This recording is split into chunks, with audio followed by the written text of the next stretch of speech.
Welcome to She's Honestly Mental, a podcast for women who are done pretending they're fine when they're falling apart on the inside. I'm your host, Karina Rawlinson, ADHD brain, medicated mind, and proud mental health hospital alumni. Still here, still showing up, somehow. This is the space for the feelers, the fixers, and the ones who carry it all and still wonder if it's enough. We talk about the chaos, the connection, and everything in between because silence nearly killed me, and these conversations save lives. All right, cacao in hand, headphones on, chaos semi-contained. Let's get honestly mental.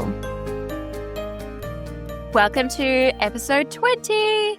It is the last episode of this season. The first season of She's Honestly Mental is wrapping up today. Taking a little bit of a break for a few weeks whilst we prep for season 2.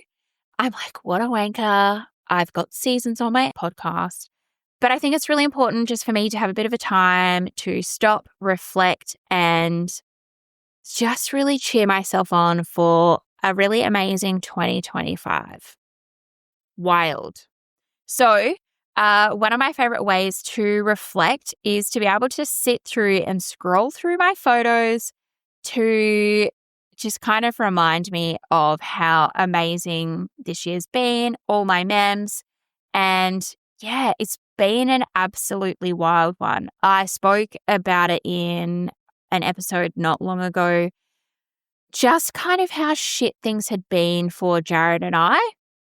And it was funny, I spoke to him after I recorded the episode and I said, hey, babe, I chatted a little bit about how crap things were for us, but I just wanted to talk about it in a way that I think is really fair and reasonable to help others understand relationships.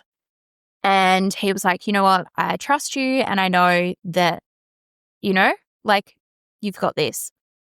So funny, at the end of 2024, last year, a lot of people don't actually know this. So I joined Rotary, our local Rotary club, a few years ago, and I was their first female member. I joined Rotary because there was 3 youth suicides here in Esperance over a very quick period of time, 2 in 1 week and 1 a few months earlier. And myself and some other mums got together and said, we have to try and do something in town to help the kids process. The high school was at capacity. They had a lot of psychologists fly in. These kids were 16, 17, so young, so much potential, but truly struggling. And again, this is a lot of the reason why I share my story. So we went to Rotary and said, hey, we can get some funding through this foundation here in town, but we need, because us group of mums are literally just a group of mums, is we need someone to auspice, someone who can basically put their name on this, bill the foundation for the funds and pay the bills from the project that we're trying to put together. And we had this group come to town called Armed for Life. Adam Pritzula was his name. And they came in and went to all of the schools in town. They did a talk at the Civic Centre to talk about resilience.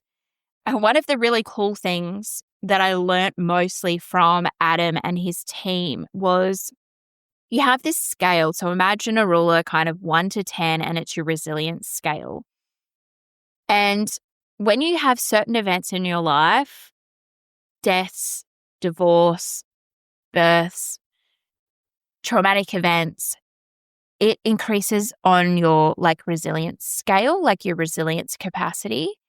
And these things add up. And generally when you have something traumatic happen, like a death or a divorce or a traumatic event, it can take months, if not years, to be able to reduce that kind of trauma on your resilience scale. So if you have multiple things adding up, quite quickly you can get to 10. You can be maxed out. You can be on your rev limiter of resilience, your capacity. It's just maxed out. There is nothing left to give.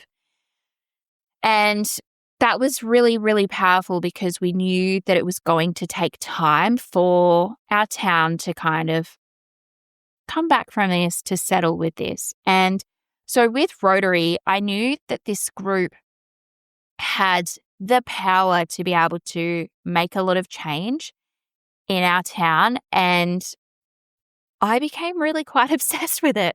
My dad was a Rotarian, and over the period of dealing with Armed for Life, I learned a lot about Rotary and just how amazing they are. If you've been around for a while, you already know my mornings don't start without my cacao. I've been drinking Invictus Apothecary's ceremonial cacao since 2020. It's literally been everywhere with me, across Australia, up to Broome, and even in my inpatient hospital stays. It's my one little moment of sacredness each morning, usually brought to me made with love by Jared. Bless him. The beautiful humans behind it, Jody and Ben, aka the captain and the crew, also run Naturally Esperance, their gorgeous local store and dispensary. They've been part of my world for years, and I'm honestly so grateful for what they've created. And now they give me a little something for you, my She's Honestly Mental fam. You can get 10% off their 250 gram and 1 kilo cacao in store and online using the code SHMFAM, all one word. Just head to invictusapothecary.com.au or pop into Naturally Esperance if you're a local. So our club had been around for 60 years at the time that I kind of got to meet and get to know them. And they had no women in their club ever. There was a couple of members that said, if there's anyone with a vagina that joins the group, we're leaving. And of course, when I applied to be a member, my dad had said to me, you're going to be the first one. And I said, yeah. And he goes, if you're keen, let's go. All right. And I haven't really had a lot in common with my dad. We had a pretty rocky relationship going through my teen years when my parents separated. But it was really fun to be able to have something in common with him and to be able to do something with him. So I became a member in Feb 2021, I want to say. And it was so good. It was so fun being the first female member in 60 years. And now the club has, I feel like, close to 10 women. I recently resigned, but this is after I've been able to help implement some really awesome projects. And the biggest rules with Rotary is family first, business, and then Rotary. And just for the season that we're at in our life, for us, the club normally meets Mondays, and our kids have basketball, swimming, and all of those things. So long story short, I digress, was New Year's Eve 2024 and New Year's Eve 2023, our club was handed the New Year's event from the other Rotary club in town. And I said to our team, I was like, right, we can do this. This is going to be really great. One of the biggest things was that the local shire didn't want to do fireworks anymore because they're not environmentally friendly.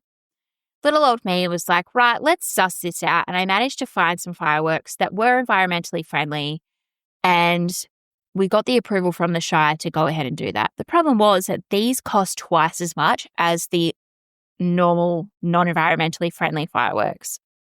Don't even go down the rabbit hole of what's in fireworks, because you'll never be able to find an accurate ingredients or MDS, because fireworks companies don't give out those information because that's their recipe of their fireworks.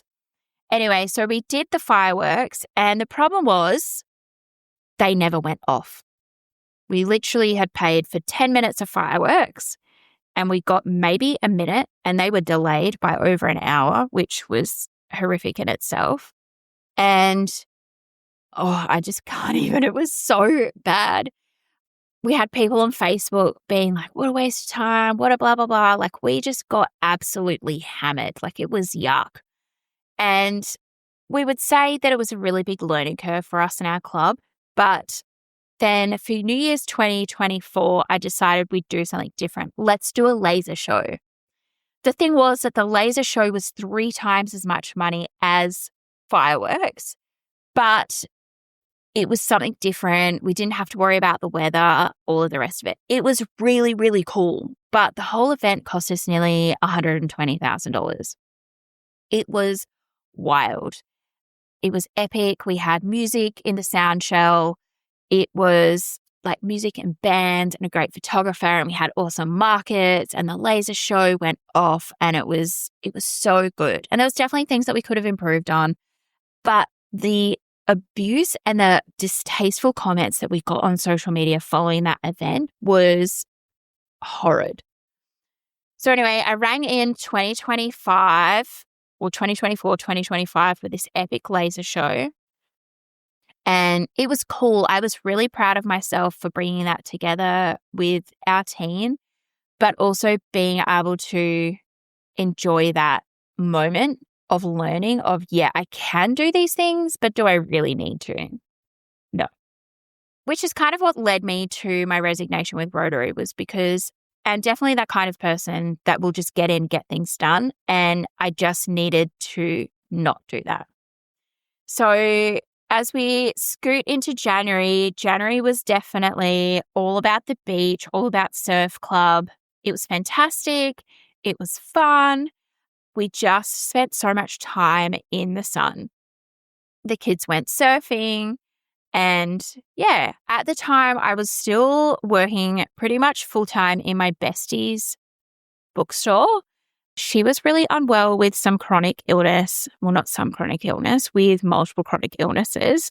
And yeah, I just did what I could to help her as much as I possibly could with my retail experience.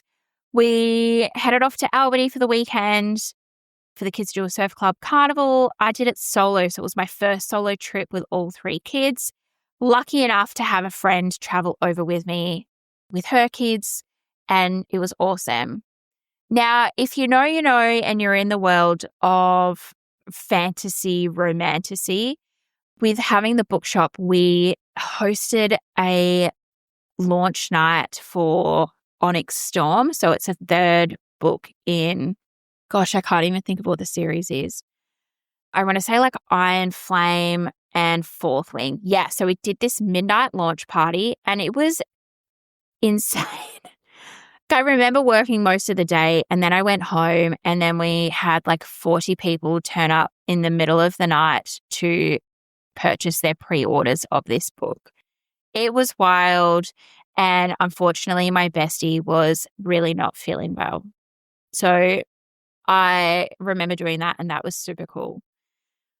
We then scoot around to the beginning of Feb. Oh no, at the end of Jan, Celeste, who works in our office, got married.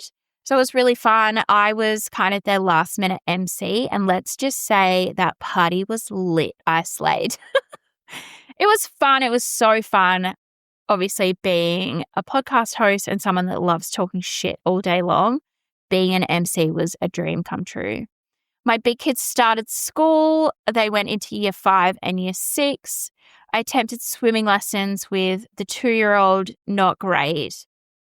And I really struggled with trying to get my electrolytes, potassium, magnesium, and things settled in my body. I spent a fair bit of time in Feb, kind of in and out of hospital, trying to sort myself out.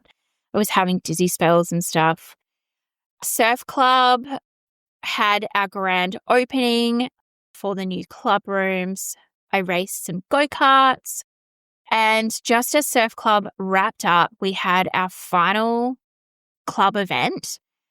Graydon got an award and it was like most consistent nipper in his age group.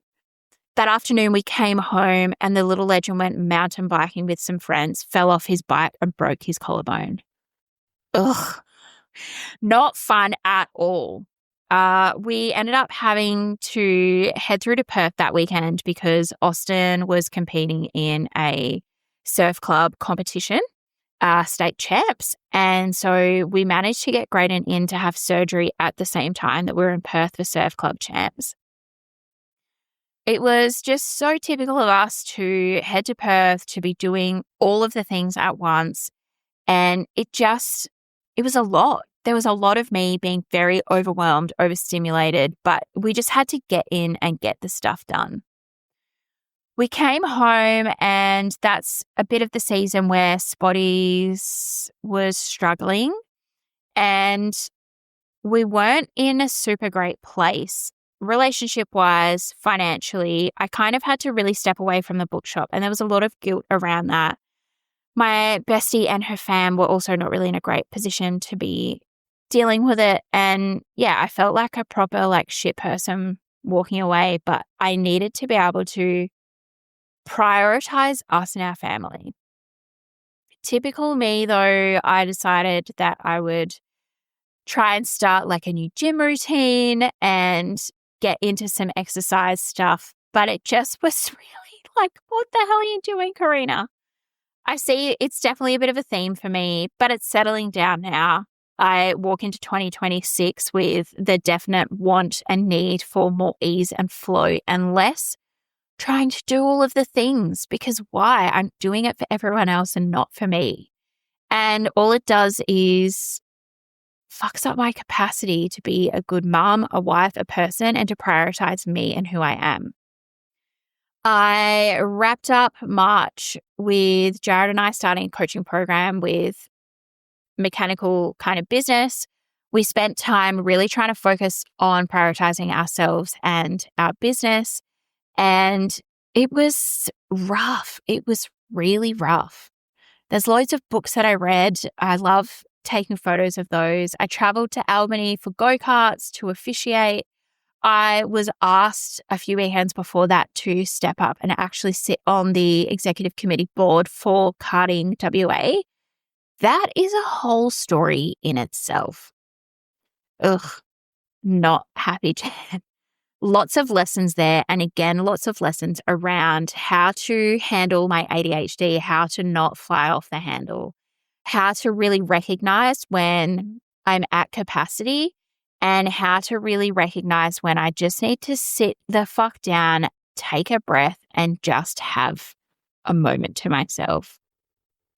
Wild. We really stepped up our marketing era. I learnt a lot. I onboarded an EA, an executive assistant. That didn't last super long because I was not ready to have someone working that close to me. I had too much on my mind. I had too much on my plate, and to try and offload that with anyone else was a lot. But this was my era of stepping into she's honestly mental. So at the beginning of May, I shared a little TikTok where I literally cried like a little bitch because I was so scared of putting myself first. So scared. I was scared that I was about to lock myself into a 3-hour meeting to talk to someone about our brand and our brand strategy for She's Honestly Mental, to talk about the purpose and the meaning behind it. However, it was the turning point for me to really get into this space of owning something for me. So fun. So we did a little trip away down south for Jared's bestie childhood friend's wedding. It was amazing. It was in this beautiful winery. Being down south, beginning of May, it just rained the entire time. And it was whilst we were away there that some family members, I was sitting working, had my laptop out, building on some strategy, building my social media plan, working on different bits and pieces, that a family member said to me, "You shouldn't be talking about this stuff online because no one wants to hear it. People will use this against you." And I was gutted. I was absolutely gutted, but I knew wholeheartedly that this is what I was meant to be doing. As we jump into May, we had the 30th anniversary, 30 years of racing for our local go-kart club, which I've been a part of since I was quite young. It was great. We had a massive state event where we had 120 drivers come down. It was a lot. It was full on, and it definitely pushed my capacity, but I was very excited to see the end of that weekend. As we scroll through May, there's just so much more marketing and traveling and winter stuff and going wood chopping and just spending a bit more time with our fam. My eldest went on his first school camp. Oh, I joined a new hockey team. That was fun. That was the best. I played my best hockey this year. And I truly, truly loved being able to do that. I went to Perth and played hockey country week, and it was epic. We came 5th overall. We went to Dockers and North Melbourne footy game, and one of my friends said to me, I was like, yes, I'm going to go get some North Melbourne merch. She said to me, if you do, you are dead to me. And of course, that was basically let's go do this. We were sitting at the game, and of course, typical Dockers, they didn't show up until halftime, 3/4 time. The Dockers fans were sitting on the edge of their seats. Every time North Melbourne scored, I jumped up and I was like, yes, bring it on. And my friends behind me literally wanted to smack me in the face. We had the best time. Whilst I was away, the boys raced go-karts, and on our last game, I got absolutely body slammed by this woman who just didn't stop. She ran straight through me. There was a penalty against her, and I ended up with a full-blown concussion. Would not recommend. Came home and we had our first delivery of a massive self-propelled sprayer. So if you're not a farmer, obviously you're not going to know what it is, but it's a big machine tractor that has a boom on it and sprays the crops. That was super epic because this was a brand that Jared and I had been working with for years previously, but when we changed business directions, we lost that brand. And so it was great for us to be able to get that back. Whilst this was all going on, I was dealing with some serious governance stuff with a few different groups that I was involved in, and this stuff was taking up my brain space. It was crap. It was a shitty time of my life. And I'm grateful that I went through it, but also I'm like, did you really need to do that, Karina? I don't know. So as we wrap up June, I did a quick trip to Perth with my son. We had some appointments with a neurologist because he's been having these episodes of hallucinating and delirious when he was sick. I also managed to book in for my first photo shoot. Well, I'd booked in for a photo shoot with Belle years ago, never got a chance to kind of do it. And it happened to work out really well with my son's appointments. I could do this photo shoot with Belle. I treated my son to staying at the Crown Towers for the night. We went and did the appointments. We did some shopping. We went to his appointment with the neurologist, and it did not go the way that we thought it was going to. It led into this big, massive spiral of different events that happened for him, including urgent MRIs, urgent blood tests, brain scans, all the things. And it was hectic. And this was all whilst I was doing a brand photo shoot.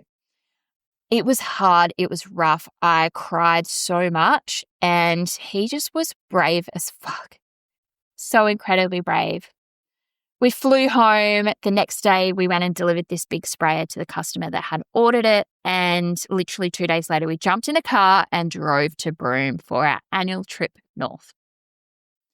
Oh, it was fun. It was the best. We just love it. You spend a couple of days in the freezing cold as you head through the middle of WA up to Broome. And then we spent some extra time. We had about a week before kind of everyone else was meeting up there. So there was 80 of us from Esperance that went up for this surf club event. We did things like Tom Price, Hammersley Gorge, 80 Mile Beach, Barn Hill Station. It's just great. Like, to be able to have those adventures with our family is completely priceless. And it is a huge value for us to be able to have those moments together. Honestly, like Broome, I have no words, absolutely none. Being able to be in the sun with our friends in the middle of winter while it's freezing cold at home, epic, epic, epic.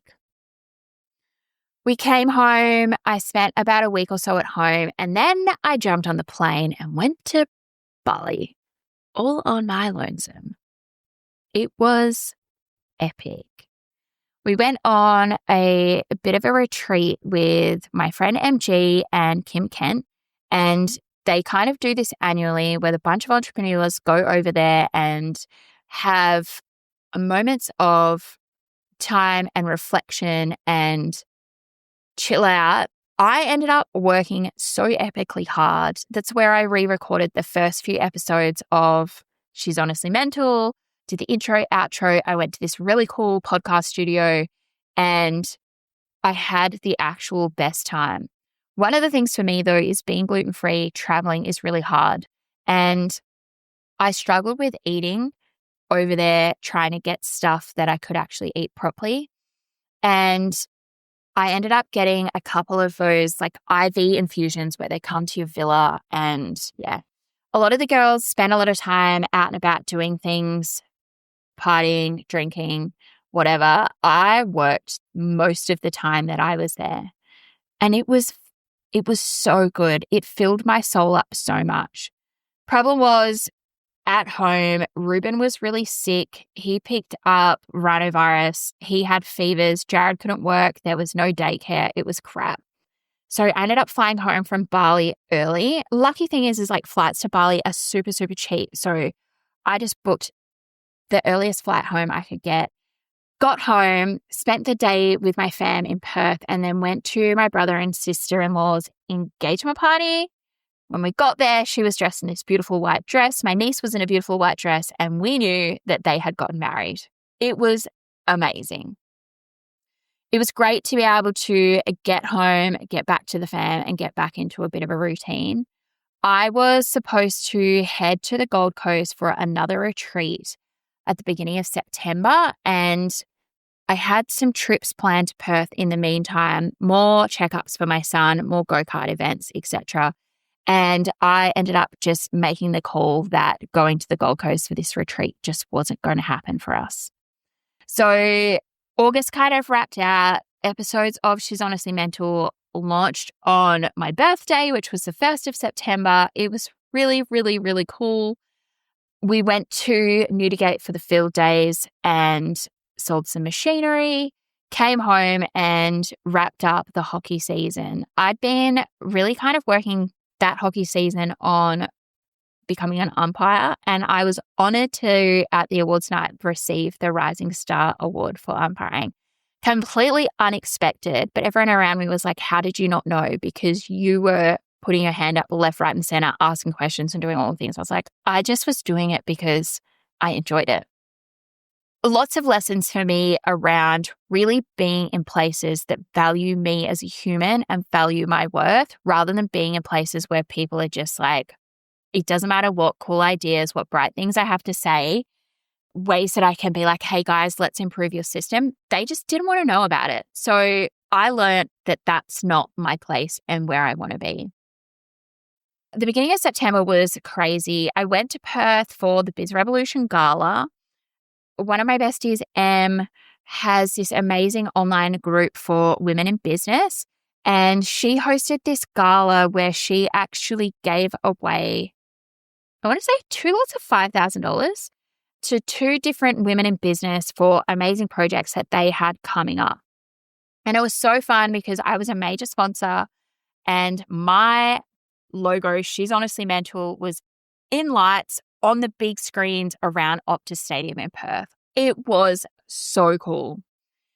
Came home from that and it was busy as for us. We were right in the swings of pre-harvest work for all of our clients. Everything was wild. Jared was hardly home. Like we were busy, busy, busy. And of course, as you kind of head into September school holidays, as we come out of these September school holidays, for us here in Esperance, we have our local ag show. And it was the wildest show for us. We sold every piece of machinery that we had on site. And that's never happened to us before. Things changed dramatically for us within our business. And it was because I was entirely present. Jared and I spent time getting on the same page. It was the best thing that we have ever done. And it was because I actually had capacity to let go of the things that no longer, that were not for me, that were not my things to carry. I am proud of the person that I have been this whole time. I'm always proud of me, but I feel like everything that I have worked towards has actually truly manifested and come to fruition towards the last 6 months of this year. I was honored to attend a birth as a doula. It was amazing. This mum was amazing. I am so proud. It was great. I got to be able to witness a full water birth, and It was so good. And this was on the night that we had finished the ag show. So I texted her and I said, hey, just so you know, I'm going to have a nap. Anything happens, I need you to call me because I'm probably going to be well into a sleep. And she called me and it was great and it was fun and it was the best. And my cup was full. Then towards like October for us with harvest is just an actual blur. Some of our customers started harvesting. Jared was never home. The kids, of course, have all of the end of year things. And as we continued to go through November, surf club started. The kids were still doing swimming. I've been coaching both of the boys' basketball teams. Absolutely wild. Would not recommend. But again, this is just me learning what my capacity actually is. I know that I can do the things, but I need to be like not. We went to Bremer Bay for the weekend at the end of November. It was amazing. After Bremer, I shot through to Perth and went to the Success School 2026 planning day. I had another branding shoot with Belle and it was incredible. And then spent some of my day with Vicky working through our finances. It was really good, but it was also really good to get home. I got home and my eldest boy, Graydon, graduated year 6. We got to go to their little graduation assembly and I was sitting there and I'm like, oh, the boys are not getting awards. Not that it really matters, right? But both of my boys are pretty talented in some areas, so it's not uncommon for them to get awards at the end of year awards. Anyway, I'm sitting there and I'd said to a friend, oh, like I never got a text, so clearly the boy's not getting anything. Like that's fine. It's all good. Turns out I did get a text message because one of my boys got an award and then the second one got an award also. And so proud of them for their hard work and achievements.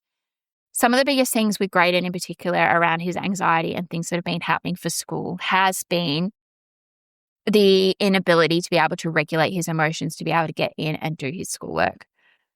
So proud of him because he smashed year 6. He worked so hard, he nailed it.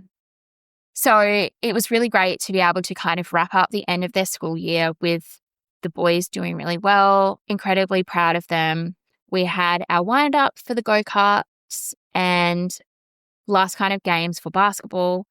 One of the coolest things was at the beginning of December, I resigned as a Rotarian.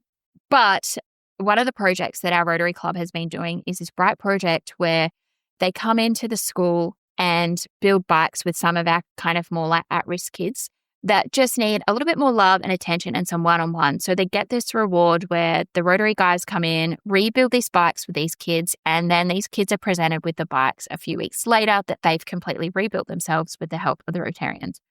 One of the Rotary guys, Rod, he's epic. He said to me, hey, Karina, I've been asked to do this really cool thing, which is jump in a helicopter, dress up the Santa, land at the school and give out the kids some icy poles, etc.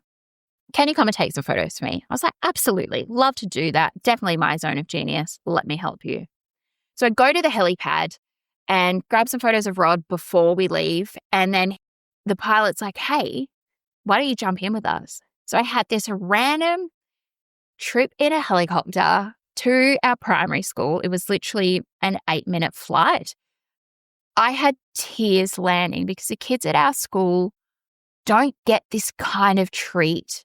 You know, other schools in town were doing a fun colour run and all of those kind of things. We had Santa rock up in a helicopter and I got to be there and see it. And the look on their faces was something that I will remember forever.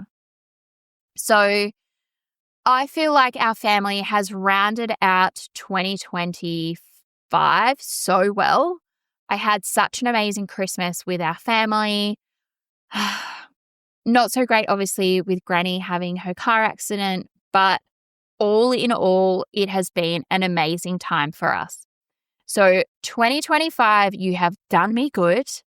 2026, I cannot wait to see what you have in store for me. And I'm just really grateful for all of you for being in a space with me and for tuning in. Make sure whilst we're on our season break that you jump over to socials, say hi. You can follow me on Instagram or Facebook at She's Honestly Mental. You can always go back and listen to past episodes. You can jump in and subscribe to the Chaos Letters. A few things are getting upgrades over this little break, and I cannot wait to share with them all. So again, massive thanks. Chat soon. Thanks for hanging out with me on She's Honestly Mental. If today's episode cracked open something inside of you or gave you space to exhale, come say hi over at Instagram at She's Honestly Mental, or send this to someone who needs to hear that they're not alone. And if you haven't yet, hit that follow button so the next episode lands in your messy feed right where it belongs. Until next time, take care of your brain. You're not broken. You're just honestly mental. And all the best people are.